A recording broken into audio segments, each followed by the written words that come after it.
नमस्कार, plus news में आपका स्वागत है। मैं हूं आपके साथ राजकृष्ण डलते अभी तक की मुख्य हेडलाइंस पर। नवरात्र की हुई शुरुआत, मंदिर में उमड़ी श्रद्धालुओं की भीड़। चिराग को बंगले से बेदखल करने पर तेजस्वी का तंज, भाजपा ने लगा दी अपने ही हनुमान के घर में आग। पटना में हत्या व लूटकांड के अंतर्राज्यीय गिरोह का पर्दाफाश, 4 अपराधियों को पुलिस ने किया गिरफ्तार। और रामनवमी में 2 करोड़ भक्त आएंगे, महावीर मंदिर डीएम एसएसपी ने की तैयारी की समीक्षा। अब खबरें विस्तार से। नवरात्र के दिन शक्ति स्थल मंगला गौरी मंदिर में श्रद्धालुओं ने नवरात्र के पहले दिन मां की पूजा अर्चना की है। आपको बता दें कि देश भर के 52 शक्तिपीठों में एक प्रमुख शक्तिपीठ गया का मंगला गौरी मंदिर है, जहां ऐसी मान्यता है कि जिसकी शादी किसी भी कारणवश नहीं हो पा रही है, अगर वह सच्चे मन से इस मंदिर में मां के समक्ष दिल से अर्जी लगा दे तो बहुत ही कम समय में शादी हो जाती है। सीधे सीधे अगर यह कहा जाए कि कोई भी इच्छा पूर्ण नहीं हो रही है तो मंगला गौरी मंदिर आकर अपने सच्चे दिल से इच्छा की पूर्ति मां मंगला गौरी कर सकती हैं। मंगला गौरी मंदिर है, यहाँ बहुत धूमधाम से पूजा मनाया जाता है और आज पहला पूजा है और यहाँ बहुत भीड़ रहता है। श्रद्धालुओं को पूजा किया जाता है, वहाँ का बहुत मनोकामना यहाँ पूर्ण होता है। हम लोग मंगला गौरी आए हैं, आज शायद नवमी स्टार्ट हुआ है तो हम लोग यहाँ पे पूजा करने आए हैं अपनी भावना को पूरा करने के लिए। और लोग का मानना है कि मंगला माता हमेशा गया पे कृपा करके रखती है, इसीलिए लोग यहाँ दूर दूर से यहाँ पे इनका दर्शन करने आते हैं, अपनी भावनाओं को पूरा करते, अपनी इच्छा रखते हैं। तो माँ मंगला सबकी मनोकामना को पूरा करती है। क्या नाम है? शुरुखी। ये भारत में जितने भी शक्तिपीठ हैं उनमें से एक प्रमुख भाग है जो कि पालनपीठ के नाम से जाना जाता है। और मुख्यतः नाम जो है माँ का सुप्रसिद्ध नाम वो मंगला गौरी के नाम से प्रसिद्ध है। ये भारत में द्वितीय खंड पाठ है जो शक्तिपीठ है और यहाँ माँ का स्तन गिरा है, इस कारणवश माँ को पालनपीठ के नाम से जाना जाता है।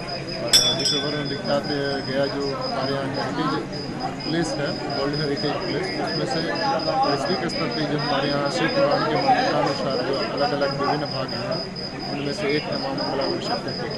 और यहाँ की महिमा जो पूजा पाठ है और जो दैनिक क्रिया है जो भारतवर्ष में दुर्गा पाठ निमित्त और सभी साधनाएँ पूर्व में जो हमारे यहाँ 9 दिन का ये जो पर्व त्यौहार आता है, खास करके देवी साधना के लिए प्रमुख जाना जाता है। उसमें से यहाँ की जो व्यवस्थाएं हैं, अपने जो सांस्कृतिक और लोक जो हमारे यहाँ सांस्कृतिक और व्यवहार है उससे परे, और यहाँ के जो ब्राह्मण समाज हैं, पुजारी परिवार हैं, वो नियमित अपने नियमानुसार इस पूजन का पालन करते हुए 9 दिन का पूरा विसर्जन करते हैं एवं पालन करते हैं। शक्तिपीठ इसलिए कहा जाता है कि यह माता जी का श्रेष्ठ भाग है। जब राजा दक्ष जब यज्ञ किए थे तो उस समय शंकर को निमंत्रण नहीं दिए तो इनको अपमानित हुआ कि दोनों जवान और ससुर थे, एक आपको साधु संन्यास थे, अभी राजा थे, अपना अपमानित करने के लिए एक यज्ञ किए जिसमें इनको निमंत्रण नहीं दिए। सारा देवी देवता गए तो माता जी कहे कि मेरा माता पिता यज्ञ कर रहे थे, हमको तो जाना चाहिए। शंकर जी मना किए कि भाई आपको नहीं जाना चाहिए, आपको निमंत्रण नहीं मिला। कहे कि मेरा माता पिता है, हो सकता है भूल चूक से नहीं दिए। यहाँ गए तो इनको अपमान महसूस हुआ, जो अपने शरीर को अग्नि से प्रगट करके आए, अपने शरीर को जला लिया। तो शिव जी के पता चला तो शिव जी लेके कंधे पर अपना लोग घूमे हैं तो विष्णु का चक्र से कटा तो जहाँ जहाँ माता की शरीर गिरा है शक्ति। मंगला माई तो बहुत दिनों से यहाँ आती है, प्रसिद्ध है। पूरा भीड़ नवरात्र में आश्विन नवरात्र, चैत्र नवरात्र में आस्था है यहाँ मंगला मैया के गिरा है। सब भावना है, मंगला माई में इतना शक्ति है कि मतलब दूर दूर के लोग सब यहाँ आता है, बहुत दूर दूर आते हैं।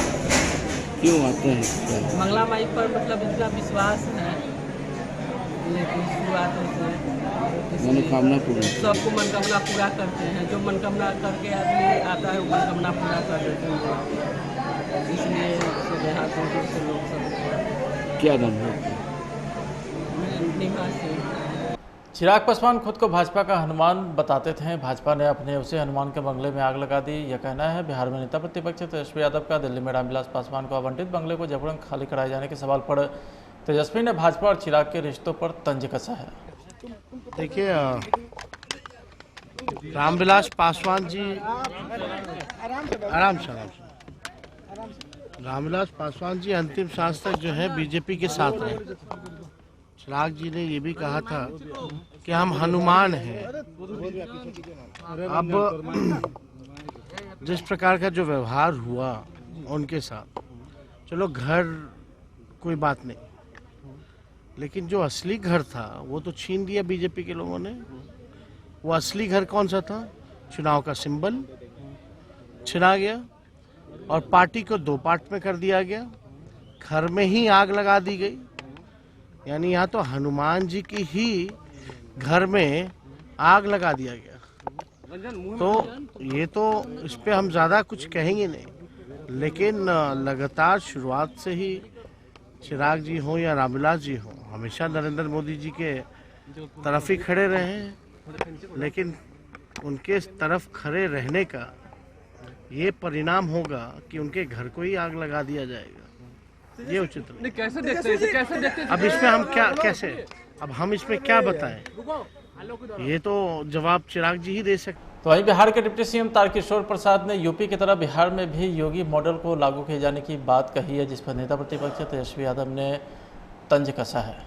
पहले तो प्रवक्ता कहते थे, अब तो वो मानते हैं कि अभी सर्कस मॉडल है। अरे सर्कस मॉडल है, पूछिए तो।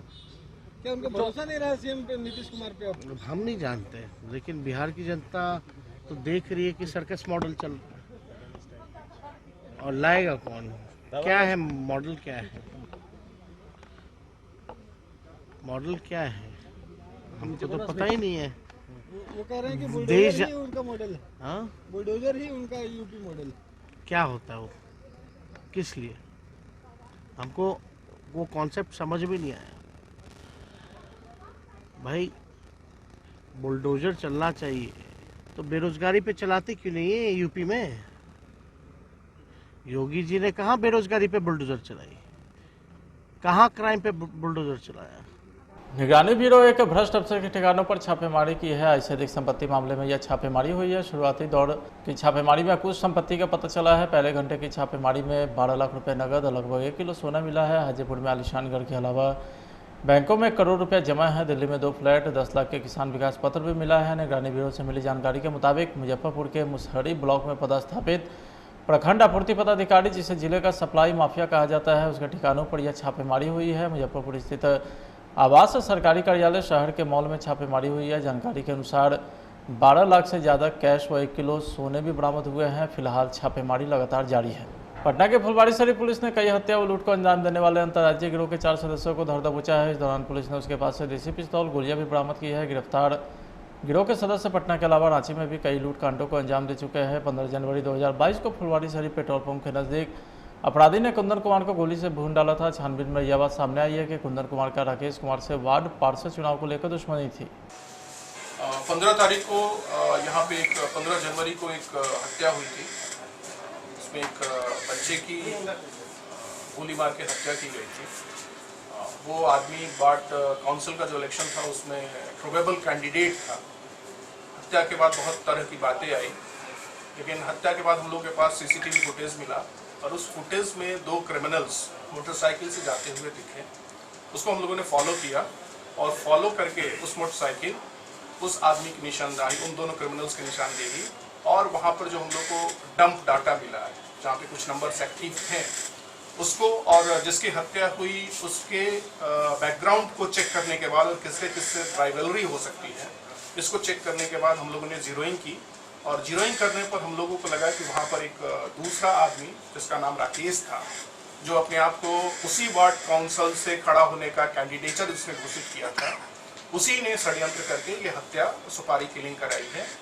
और इस सुपारी किलिंग में जो पेशेवर अपराधियों की सहायता ली गई, ऐसे अपराधी जो 2005 से अपराध कर रहे हैं, बहुत ही कुख्यात अपराधी हैं और पटना में कदम कुआं लूट, परसा बाजार हत्या, गर्दनी दाग से अनेकों बार जेल जा चुके हैं। जो 4 अपराधी पकड़े गए हैं उसमें से जो मुख्य सूत्रधार है अपराधियों का, मास्टरमाइंड जिसको बोलेंगे, वो चंदन कुमार है, जिसपे 8 आपराधिक मामले न सिर्फ बिहार के बल्कि झारखंड के हैं। बिहार में वो बहुत सारे लूट और हत्याकांड में पहले जेल जा चुका है। जेल से छूटने के बाद वो रांची में रह करके अपने आप को कहता था कि फेरी लगाता है, लेकिन वो फेरी भी लगाता था और साथ साथ में क्राइम्स भी करता था। और जिस समय ये घटना हुई उसके तुरंत बाद कदम कुआं में लूट की घटना हुई थी, जिसमें इसको गिरफ्तार भी किया गया था। पहला अपराधी चंदन कुमार जो मास्टरमाइंड रहा, जिसने सुपारी ली। दूसरा लोपी कुमार उर्फ साहिल, इसके विरुद्ध 5 आपराधिक कांड दर्ज हैं।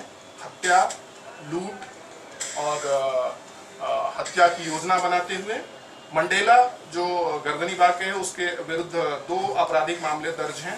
और शुभम कुमार, इसके विरुद्ध 4 आपराधिक मामले दर्ज हैं। इनके और आपराधिक जो कृत्य हैं उनको खंगाला जा रहा है।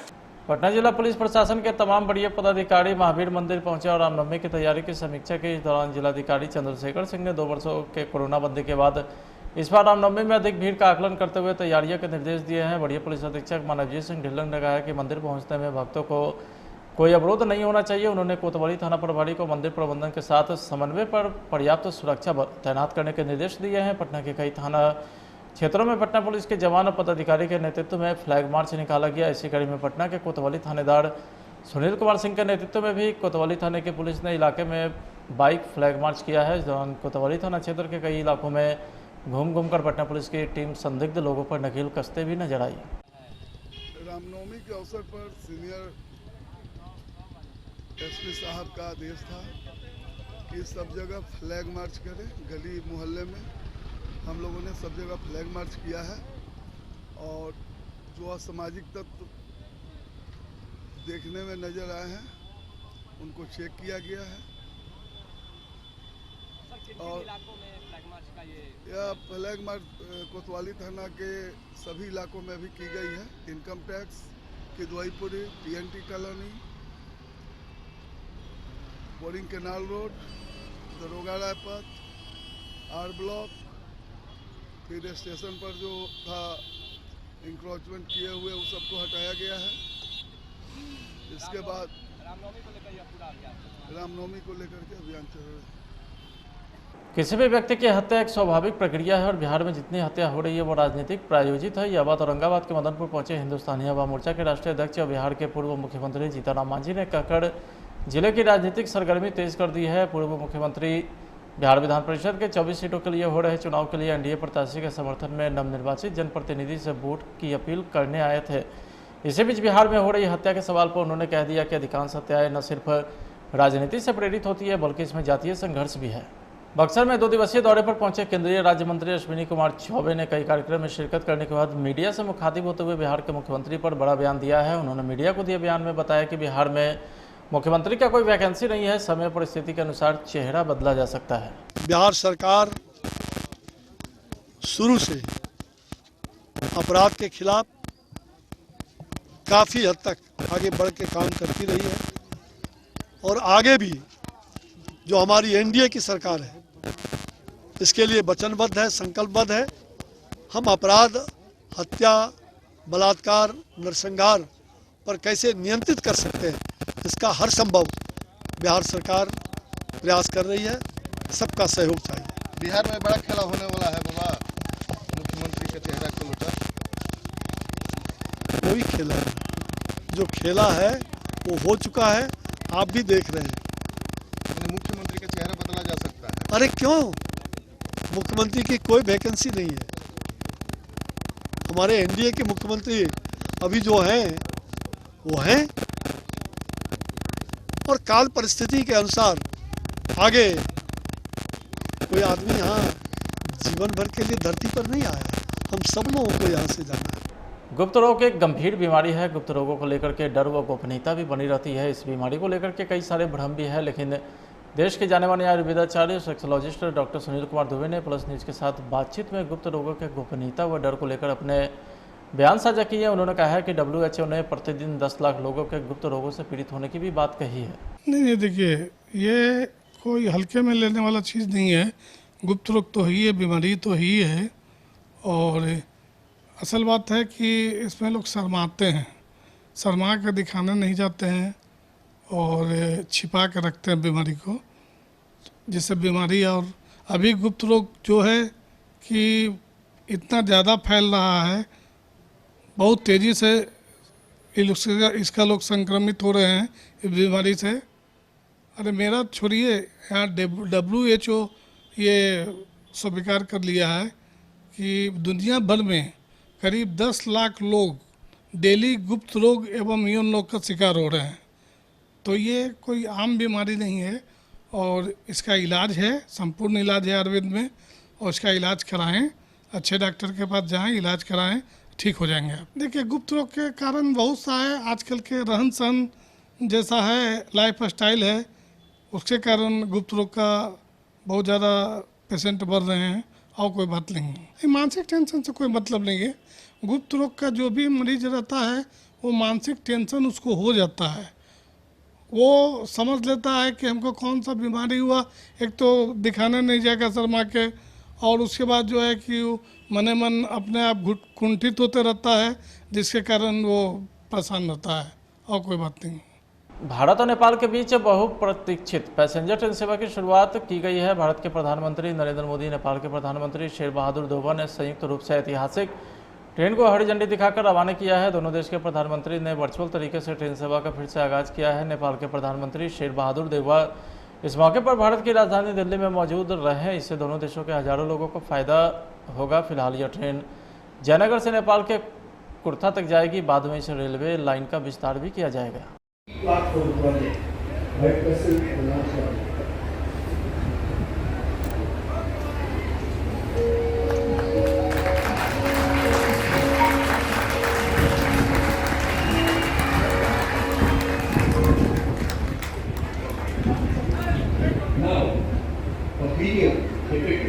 प्रधानमंत्री देउबा जी और मैंने व्यापार और सभी प्रकार से क्रॉस बॉर्डर कनेक्टिविटी उस इनिशिएटिव्स को प्राथमिकता देने पर भी सहमति जताई।